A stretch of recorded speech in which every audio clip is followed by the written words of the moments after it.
of accountability. Tonight we honor those who walked this road before us, and we reflect on the kind of legacy we ought to leave behind. After all, collectively, we are the stewards of these hard-won freedoms. Our people did not fight for elite enrichment, factionalism, or bureaucracies that are indifferent to suffering. We must ask ourselves, are our movements still vehicles of justice, or have they become platforms for status and convenience? It was Che Guevara who said, and I quote, "A true revolutionary is guided by a great feeling of love. It is impossible to think of a genuine revolutionary lacking this quality." Close quote. Che Guevara's words remind us that revolution without love becomes mechanical. Let us lead with love, love for the landless, for the excluded, for women whose struggles continues on all fronts, for the workers who are told to wait whilst wealth multiplies elsewhere, and the youth who are told to wait for tomorrow. Our unity as liberation movement is not symbolic, it is strategic. The enemies of our people are reorganizing. Imperialism has rebranded, but it is no less exploitative. Multinationals controls our minds, our data, our narratives, and even our elections. That has replaced the chains of slavery. Artificial intelligence and technology, if left unregulated, will create a new digital divide deeper than apartheid ever was. This gathering, therefore, stands at a crossroads. Consequently, it must serve not only as a remembrance, but also as a recommitment. A commitment to address remaining challenges and focus on sustainable development. Let us renew our ideological clarity. Let us reclaim the narrative of transformation. Let us reaffirm our commitment to international solidarity, not as a memory of the past, but as a living force for change in the present and the future. This will require that we double down on our current approach to international relations within the Southern African region. That approach is informed by our historical experience and relationship with the frontline states that were forged during our protracted years of struggle for liberation against racism, colonialism, and apartheid. Taking cue from these lived experiences, the South African G20 presidency has resolved to focus on solidarity, equality, and sustainability. At its core, as affirmed by Minister Ronald Lamola recently, South Africa's G20 presidency recognizes that the challenges we face are not isolated. They are interconnected and escalating. Geopolitical divisions are widening, economic tensions are rising, and the devastating impacts of climate change are accelerating. We have also noted the growing tendencies to unilateralism. These right-wing populist-led tendencies undermine global collective decision and, if left unfettered, stand to undermine global peace and security. We cannot afford to let these fractures deepen. Therefore, solidarity demands that we recommit to multilateralism and dialogue. Equality requires us to confront the stark disparities between the global north and the global south, and sustainability is therefore the cornerstone of our collective future. Comrades, we therefore have the obligation to recalibrate the global balance of forces in favor of progressive forces. With a renewed scramble for Africa by both traditional and emerging powers, the challenge has become more nuanced. These nuances have taken political, economic, and military dimensions. Thus, in navigating these new global realities, we must continue to be guided by the principles that have guided our movement so far. This includes self-determination, anti-imperialism, social and economic justice, and the pursuit of equality and freedom. Comrades, we therefore take this opportunity to reiterate our unwavering support and solidarity with the people of Palestine, Cuba, and Sahrawi, and all marginalized people of the world. We also take this opportunity to also call for dialogue in the conflict ravaging areas in the Horn of Africa and elsewhere. It is the grass that suffers when the elephants are at war. We are told that the war in the Sudan has severely affected millions of women and children, with over half of the 24.6 million people requiring humanitarian assistance being women and children. This is far more than those who have been affected in Gaza and Ukraine. Yet the world has turned a blind eye on Africa. Comrades, the oppressors and real fathers of the wars and conflicts have no motivation for peace. Remember the words of Kwame Nkrumah, who stated the following: "It is far easier for the proverbial camel to pass through the needle's eye, hump and all, than for an erstwhile colonial administration to give sound and honest counsel of a political nature to its liberated territories." Close quote. We must therefore continue to strengthen our bonds of solidarity and camaraderie. This must be steeped in ideological precision and renewal. That renewal requires the strengthening of institutions of democratic governance. Thus, tonight, let us rededicate ourselves not to nostalgia, but to renewal, not to memorials alone, but to undertake movement building. We must modernize, professionalize, and democratize our parties and ensure that our values do not decay with time. We must be vigilant, we must be united, and we must be ideologically clear. Comrades, we recently bade farewell to the founding father of Namibia, Comrade Sam Nujoma, who reminded us that the struggle for our independence has not been easy. It was a long and bitter one, but we triumphed. Let us not betray it. Close quote. Consequently, we must remember that Pan-Africanism was not a luxury. It was survival. Today, it is necessity. We must build African value chains, harmonize policy frameworks, invest in youth across borders, and protect our continent's sovereignty from both external and internal threats. In that guise, Comrade Nujoma calls for our conscience.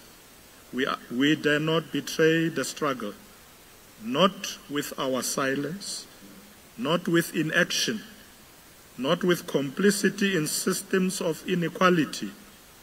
Our struggle must now be against poverty that feels permanent, inequality that has been normalized, unemployment that persists, corruption that kills trust, violence that terrorizes women and children, and climate injustice that threatens our lands. We must also regenerate the cadreship of our movements. The youth must not only be mobilized, they must be empowered, educated, trusted, and listened to. Let us create a space for the next Sankaras, the next Bikos, Mbuya, Nehanda, the next Queen Nzingas, not to quote, but to lead. Compatriots, let us reaffirm that what brought us here, the dignity of the African, that no child should be born into inferiority, that no land should be controlled by the greedy, that no voice should be silenced by repression and hunger. Our comrades deployed in government must accelerate efforts to resolve these critical issues. We must be committed to addressing the root causes of conflict, including poverty, inequality, underdevelopment, and promotion of inclusive political dialogue. Collectively, we must recommit to the creation of an Africa that we want, with strong and ethical leadership, with good governance, democracy, and respect for human rights. An Africa that upholds the rule of law and serves justice. The Africa we long for is the one that has shared values and a strong cultural identity. We aspire for an Africa that is united and influential as a global player and partner. This will require that we put away our fancy apparel and get dirty to find lasting solutions. As Pan-Africanists, we call for African solutions for Africa's challenges.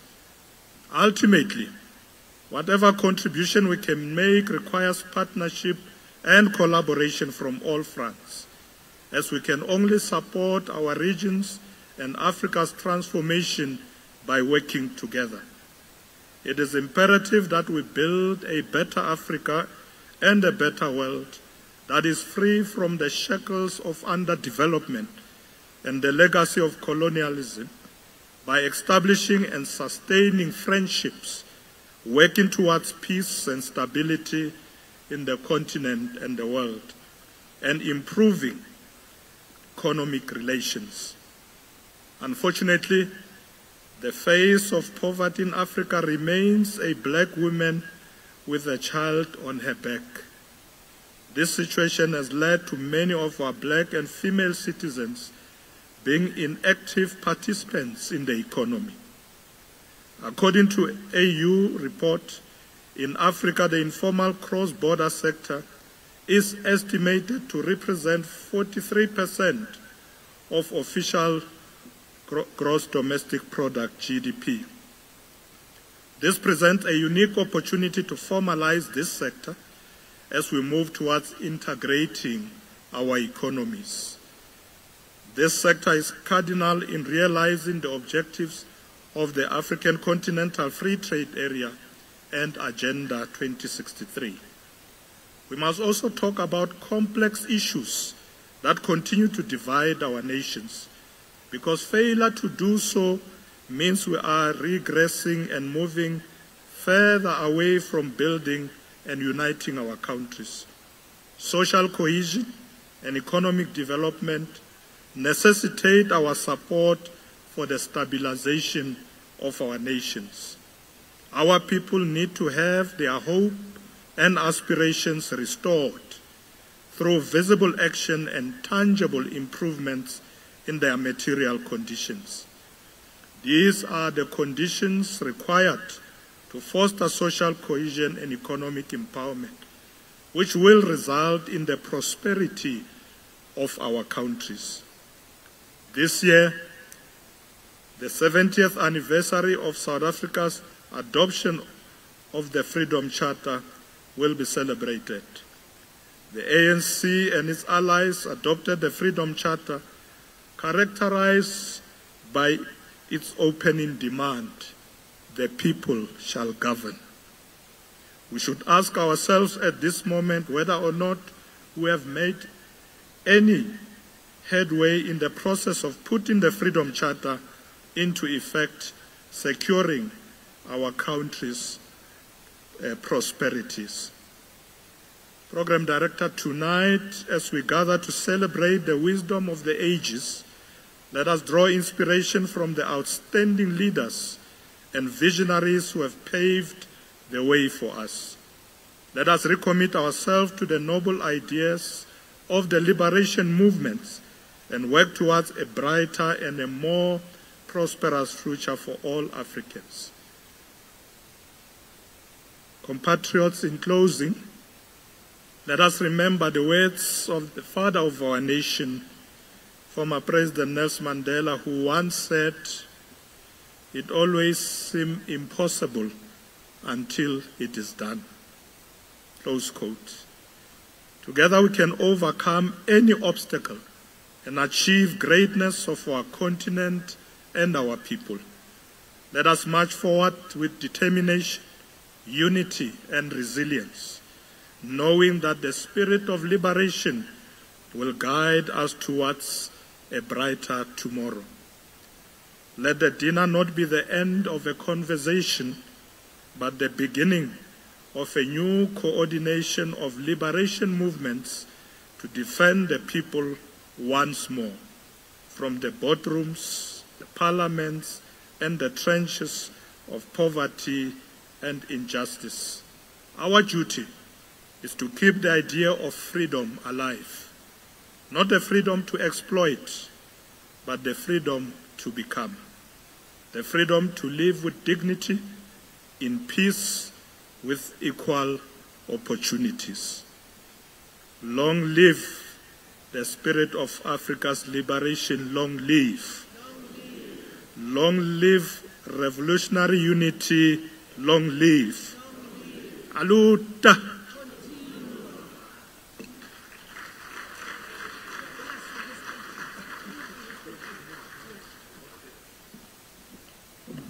Thank you very much, Deputy President, Comrade Paul Mashatile. Another round of applause. As I invite to the podium the Treasurer General of the ANC, Comrade Dr. Gwen Ramokgopa, the Secretary General of the ANC, the Secretary General of the Veterans League, the Secretary General of the Women's League, the President of the Youth League. If you could all join us here, Kulegani, if you may bring. And may we invite Comrade President Chisano also to the podium.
To the band, comrades and friends, we're going to invite the Deputy President and the leadership of the ANC to hand over a token of appreciation on behalf of the ANC and all our comrades gathered here to our father, our leader, the veteran, the elder, a token of appreciation that the ANC wants to hand over to you.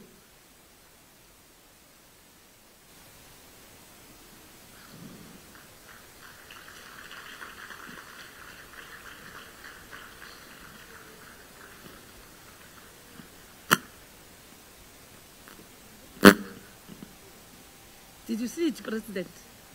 You can come and see it.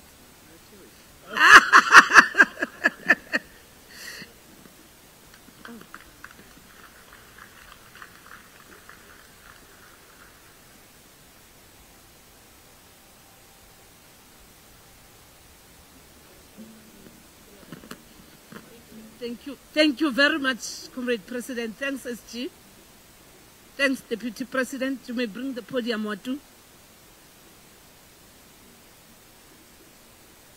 Yes, you may go back to your seats. Thank you.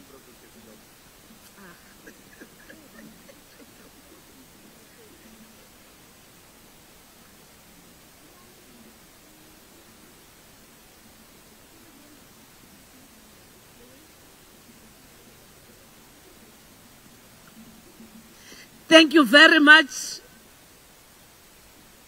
Comrade President Chisano, Deputy President, SG of the NC, SG of the Women's League, President of the Youth League, our Treasurer General, Comrade Dr. Gwen Ramokgopa.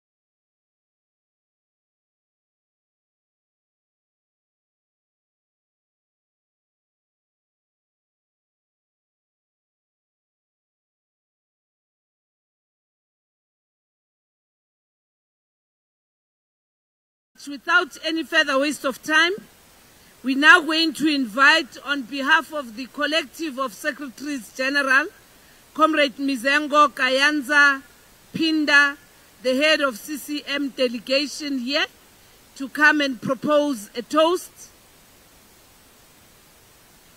If you may come to the podium, Comrade Mizenga.